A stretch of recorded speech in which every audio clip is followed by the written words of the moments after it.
Tigilan mo na yung kakakalikot, di mo na yan madadaan sa hilot. Kung may mga ilong na pango, sarat, sabog, yung sayo parang tinalikod.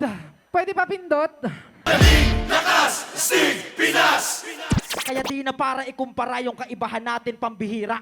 At ipapakita ko sa mga tao na ngayong gabi mali ka. Oo, lamang ka sa karisma, pero sa multi mahina. Kaya panis tong most viewed nyo sa paboritong anak ni SpongeBob. Paborito daw siya ni Sir Arik. Pinagsigawan pa ng todo. Ang kapal naman ng mukha mo. Tinake advantage mo lang yung pagiging pet lover nung tao. Sa sobrang boring nung mga dala niyang bara, parang nakakabato na. Alam niyo yung lobo? Tapos tinali niyo sa dulo? Ganon hugis ng nguso nito. Ang kulit ng mukha mo. Ganito itsura ng isda kapag tinutok niyo sa GoPro.